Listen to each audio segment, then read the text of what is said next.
இப்ப கட்டுப்பாட்டுல இருக்கா? நானும் தொலைக்காட்சியிலையும் டிவிலையும் பேசி தொண்டையை காய்ச்சி வச்சு உங்களுக்கு எல்லாத்துக்கும் தெரியும். நம்ம சேலம் மாவட்டத்தில் தொலைக்காட்சி நண்பர்கள், பத்திரிகை நண்பர்கள் அத்தனை பேருக்குமே தெரியும். கடந்த 5 ஆண்டுகள்ல என்ன தொடர்ந்ததோ அதை விட அதிகமா போதைப்பொருள் விற்பனை அதிகமாயிட்டு இருக்கு. இந்த 5 நாளுக்கு முந்தி கூட 247 கிலோ பிடிபட்டதா பத்திரிகை செய்தி ஊடகத்தில் வந்த செய்தி போங்க. அப்படின்னா பிடிக்கப்பட்டது 247 கிலோ, சுமார் 247 கிலோ. என்ன இன்னும் எவ்வளவு போதைப் பொருள் புழக்கத்தில் இருக்குது என்பது அதிலிருந்து நம்ம கணக்கிட்டுக்கலாம்.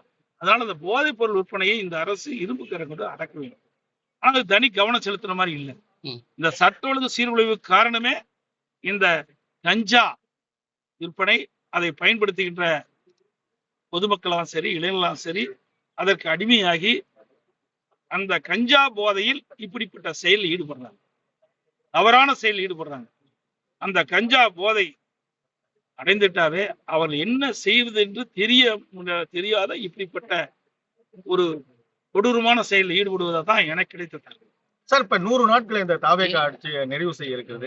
இந்த 100 நாட்களுடைய ஆட்சியை எப்படி பார்க்க முடியாது? ஏற்கனவே சொல்லிட்டு பத்திரிகை ஊடகத்தில் சொல்லிட்டாங்க, 100 நாட்கள் ஆட்சி.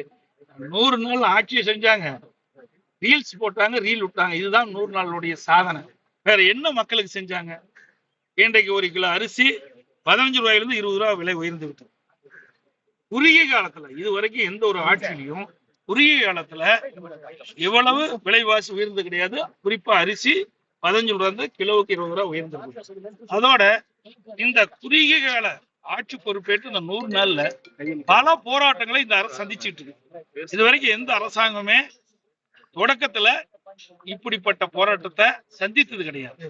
இன்னைக்கு விவசாயிகள் போராட்டம் தமிழ்நாடு முழுவதும் விவசாயிகள் போராட்டம் நடத்திட்டு இருக்காங்க.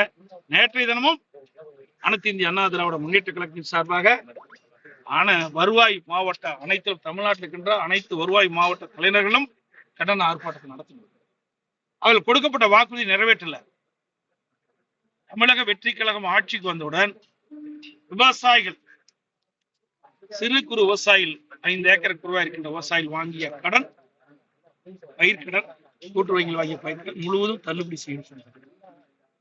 5 ஏக்கருக்கு மேல் நிலம் வைத்திருக்கின்ற விவசாயிகள் கூட்டுறவு வங்கியில பயிர்க்கடன் பாதி அளவு தள்ளுபடி செய்ய.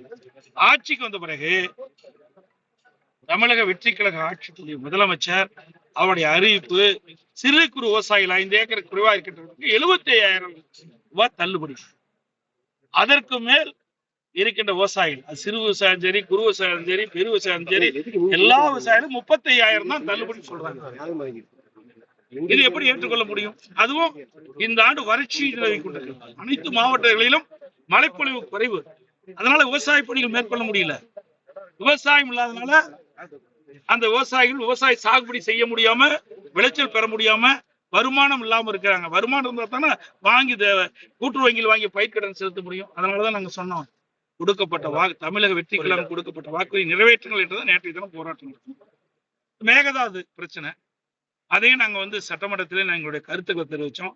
இப்பொழுதும் மெத்தனம் இல்லாமல் இந்த அரசாங்கம் வேகமா துரிதமா மேகதாது அணை கட்டுவதை தடுத்து நிறுத்துவதற்குண்டான முயற்சி மேற்கொள்ள வேண்டும். அதற்குத்தான் வழிமுறைகளை சொன்னோம். தமிழ்நாட்டில் இருக்கின்ற அனைத்து கட்சி தலைவர் கூட்டத்தை கூட்டுங்க. அதே போல டெல்டா மாவட்டத்தில் இருக்கின்ற விவசாய சங்க பிரதிநிதிகளை கூட்டுங்க. அந்த விவசாயிகளுடைய பிரதிகளுடைய ஆலோசனை, அனைத்து கட்சி தலைவருடைய ஆலோசனை கேட்டு சட்ட ஒழுங்கு நாடி இந்த மேகதாது அணை கட்டுவதை தடுத்து நிறுத்துங்க. அப்படி தடுத்து நிறுத்தாவிட்டால் தமிழ்நாடு டெல்டா மாவட்டம் பாலைவனம் ஆகிடும். 20 மாவட்ட மக்களுக்கு குடி தண்ணீர் இல்லாம போயிடும். சேலத்துக்கு இல்லாத போயிடும். தொழிலாளர்கள் மாநாடு நடத்திருக்காங்க. அனைத்து கட்சிகளும் தொடர்ந்து விவசாயிக்கவே இல்லையா? அது எப்படி பாக்குறீங்க சார்? அவருக்கு தெரிஞ்சா தாங்க ஆகும். தெரியவே இல்லையே. கட்சி ஆரம்பிச்சே 3 வருஷம் தான் ஆகுது. எந்த போராட்டத்தில் அவர் கலந்துக்கிட்டார் சொல்லுங்க பார்க்கலாம். தமிழ்நாட்டுல மக்களுடைய பிரச்சனைக்காக எந்த ஒரு போராட்டத்துல கலந்துக்கிட்டாங்களா? எதுவுமே இல்லையே. இதெல்லாம் கட்சி ஆரம்பிச்சாங்க, அவருக்கு ஒரு வாய்ப்பை கொடுத்துட்டாங்க. வாய்ப்பு கிடைத்த பிறகு மற்ற கட்சி தலைவர் சொல்லுகின்றத கருத்துக்களை கேட்க வேணும். அதுவும் கருத்து கேட்க மாட்டேங்க. குறிப்பா சொல்ல வேணும்னா, இன்னைக்கு தமிழக வெற்றி கழகம் ஆட்சிக்கு வருவதற்கு துணை நின்ற கம்யூனிஸ்ட் கட்சி, அதே போல விடுதலை சிறுத்தை கட்சி, இந்த கட்சிகள்லாம் கூட அனைத்து கட்சி தலைவர்கள் கூட்டணும்னு சொல்றாங்க. அந்த கருத்தை கூட அவர் ஏற்றுக்க மாட்டேங்கிறார்.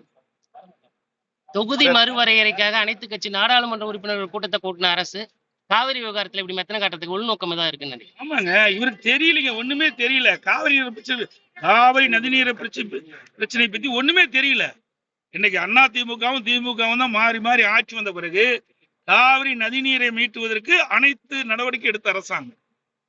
அது 1986 பொன்மனச்செம்மல் புரட்சி தலைவர் எம்ஜிஆர் அவர்கள் பல முறை கர்நாடக அரசோட பேச்சுவார்த்தை நடத்தி அந்த பேச்சுவார்த்தையில் உடன்பாடாக ஏற்படாத காலத்துல தான் 1986 விவசாய சங்கம் போட்டதுல தன்னை அரசாங்கத்தை இணைத்துக் கொண்டு வழக்கு தொடர்ந்தோம். அதுக்கு பிறகு அம்மா அவர்கள் வழக்கு தொடர்ந்தாங்க. நடுவர் மன்ற அளித்த தீர்ப்பு அரசியல் வெளியிட்டாங்க. அப்புறம் சட்ட போராட்டம் நடத்தணும், உச்ச நீதிமன்றத்தை நாடணும். உச்ச நீதிமன்றத்துல அதிமுக அரசு நான் முதலமைச்சர் இருந்த காலகட்டத்தில் ஒரு நல்ல தீர்ப்பை பெற்றோம். அதுக்கு பிறகு அதுக்கு உச்ச நீதிமன்ற தீர்ப்பின்படி காவிரி மேலாண்மை ஆணையம் காவிரி நீர் முறைப்படுத்தும் குழு ஆரம்பிச்சாங்க. அந்த 2 குழுவும் பரிந்துரைப்படிதான் ஒவ்வொரு ஆண்டும் நம்முடைய கர்நாடக அணையிலிருந்து தமிழ்நாட்டு அணைக்கு மேட்டூர் அணைக்கு தண்ணீர் திறந்து வேண்டும்.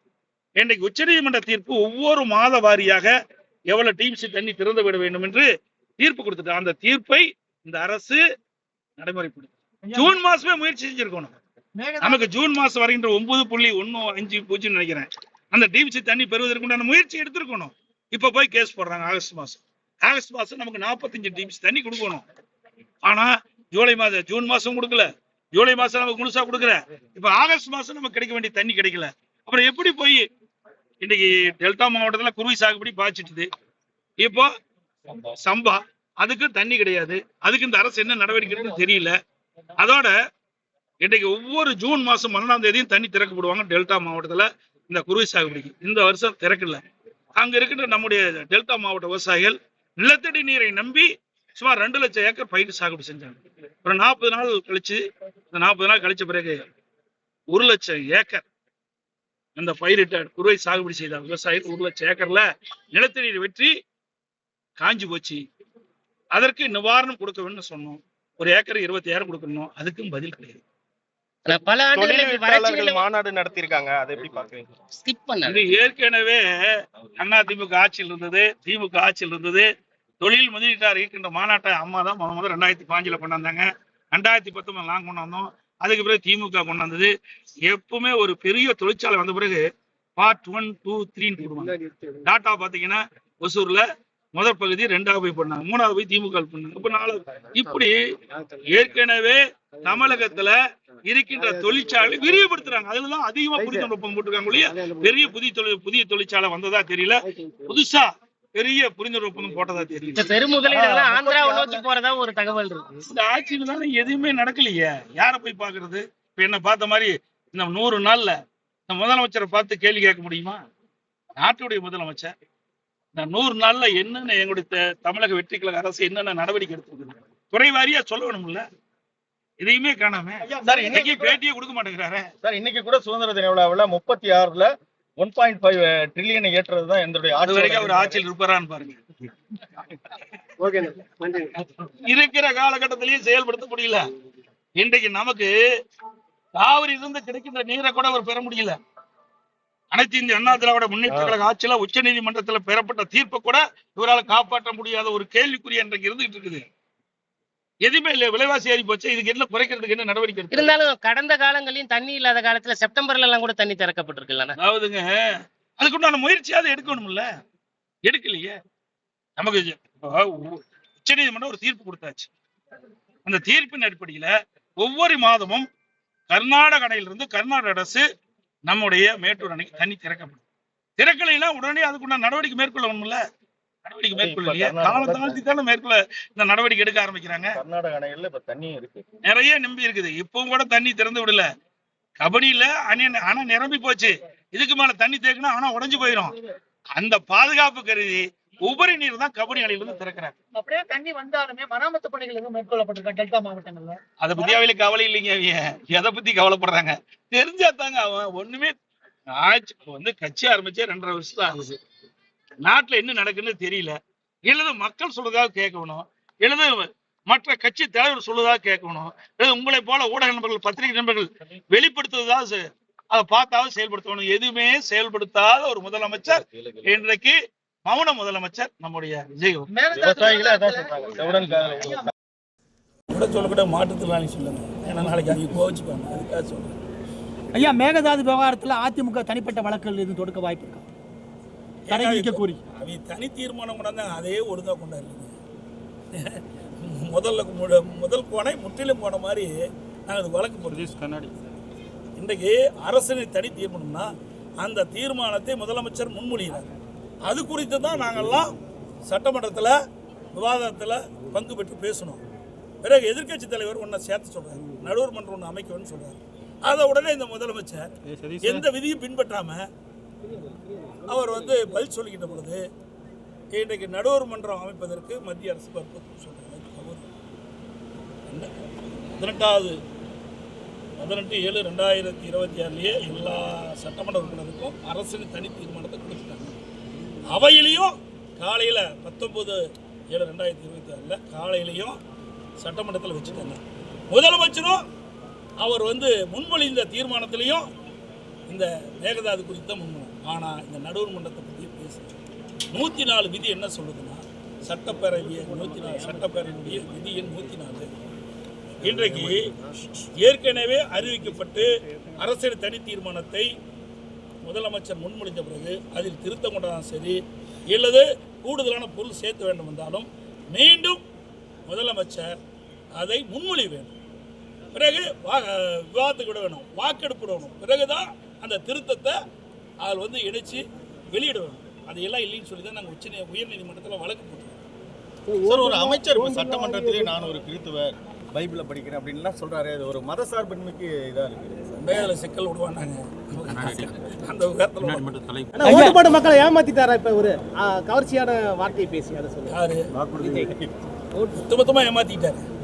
ஓட்டு போட்ட மக்களுக்கு இந்த 100 நாளில் என்ன கொடுத்துருக்காரு? அதிமுக ஆட்சியில் போடப்பட்ட திட்டம், திமுக ஆட்சியில் போடப்பட்ட திட்டம் வெற்றி வெற்றின்னு மக்களை ஏமாற்றினது தான் மிகப்பெரிய ஏமாற்றம். என்ன பண்ண முடியுங்கிற மாதிரி ஒரு கேள்வி முன்வைக்கிறாங்க.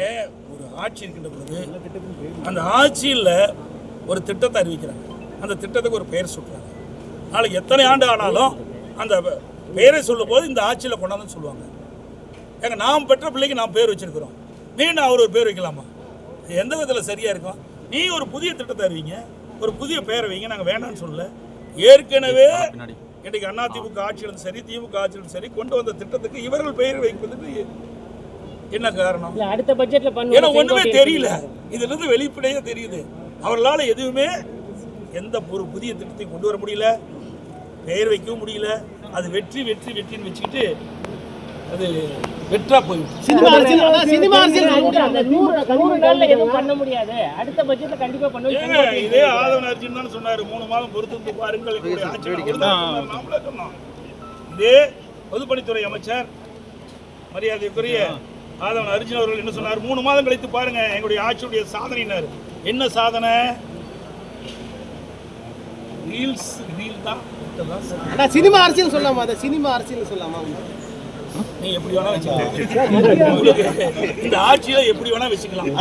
ஆனா இன்னைக்கு கூட அவர் பேசி முடிச்சுட்டு கடைசியா மக்களே கான்பிடண்டா இருங்க, நான் பாத்துக்கிறேன். அவரு கான்பிடண்டா தான் இருப்பாரு. மக்கள் வேற என்ன ஓட்டு போட்டாதான் முதலமைச்சர் ஆயிட்டாரு. இது அதுதான் சொல்ல வேணும். ஐயா, மாலையில 5 மணிக்கு போனா அடுத்த நாள் 9 மணிக்கு தான் வெளியில வராரு. ஐயா, வெளியில பார்க்க முடியுதா? கையை காட்டிட்டு இப்போ சட்டமன்றத்தில் வந்தா வேற மாதிரி பேசுறாங்க. அதை நான் பேசுறதுக்கு தயாரா இல்லை. ஒரு சட்டமன்றத்துடைய விதிமுறையே மாறி போச்சு.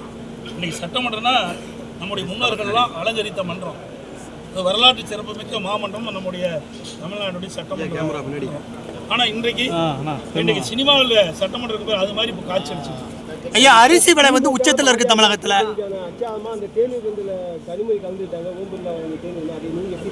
ஏங்க, கவர்னர் தேனியர் இருக்காரு, எல்லாரும் போய் கலந்துக்கிறாங்க. அது பொதுவுங்க, பொதுவாக இருக்கு. அதாவது பொதுவாக இருக்கிறாரு. இப்போ மேதகை கூடிய நம்முடைய கவர்னர் தேனியர் கொடுத்தா தமிழக வெற்றி கழகம் போகும், ஆனால் திமுக போகும். அதான் இருப்பாங்க. அதில் போய் கூட்டணி சேர்ந்துட்டு தான் அப்படி இப்போ தீர்மானம் பண்ணாங்க, மேகதாது தீர்மானம் பண்ணாங்க, எல்லாம் ஓட்டு போட்டோம். அப்படின்னா அது அவங்களுக்கு ஆதரவா? நாட்டுடைய பிரச்சனை குறித்து அதுக்கு ஏற்றவாறு தான் ஒவ்வொரு கட்சி முடிவு செய்யும். ஐயா, அரிசி விலை வந்து புதிய உச்சத்தில் இருக்குது. இன்னும் டெல்டா மாவட்டங்கள் விளைச்சல் இல்லை, வெளி மாநிலங்களோட நெல்வரத்தும் இல்லை. அப்படிங்கும்போது மத்திய தொகுப்பில் இருந்து அரிசி வரவழைக்கிறதுக்கு, தமிழ்நாட்டு வரவழைக்கிறதுக்கு அதிமுக, அதாவது நட்பு கட்சி, பாரதிய ஜனதா கூட நட்பு கட்சிங்கிற முறையில் நீங்கள் தான் வேண்டுகோள் விடுக்க விரும்புகிறீங்களா? எங்களுக்கு அந்த வாய்ப்பு கிடைக்காத போயிட்டு, வாய்ப்பு கிடைச்சது தான் அந்த அரிசி விலையை உயர்த்திருக்க மாட்டோம். அதுக்கு தகுந்த உயர்ந்திருக்காது, அதுக்கு தகுந்த கட்டுப்பாடெல்லாம் செஞ்சுருக்கோம். இந்த அரசு தாங்க முயற்சி எடுக்கணும். அதுக்குத்தானே ஒரு அரசாங்க மக்கள் ஏற்படுத்தியிருக்கிறாங்க.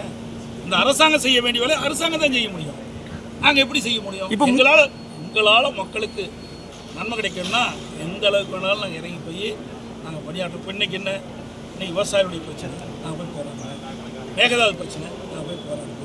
இதெல்லாம் மக்களுக்காக செய்ய. இது வந்து ஏழை எளிய நடுத்தர மக்கள் உணவுக்காக பாதிக்கப்படுறாங்க. நீங்கள் அவங்களோட அரிசி வாங்க முடியாத நிலைக்கு தள்ளப்பட்டிருக்காங்க. இதை நீங்கள் அந்த கட்சிக்காரரை பார்த்து கேளுங்க, இங்கே இருக்கிற அமைச்சரை பார்த்து கேளுங்க, இல்லை முதலமைச்சருக்கு வாய்ப்பு இருந்தால் கேளுங்க. முன்னாள் எங்களை பொறுத்தவரை அனைத்து இந்திய அண்ணா திராவிட முன்னேற்ற கழகத்தை பொறுத்தவரை ஆட்சியில இருந்தாலும் இல்லாவிட்டாலும் மக்களுக்கு பிரச்சனை ஏற்படுகின்ற பொழுது அந்த பிரச்சனையை தீர்ப்பதற்கு நாங்கள் முதல் குரல் கொடுக்கின்ற கட்சி அதிமுக கட்சி.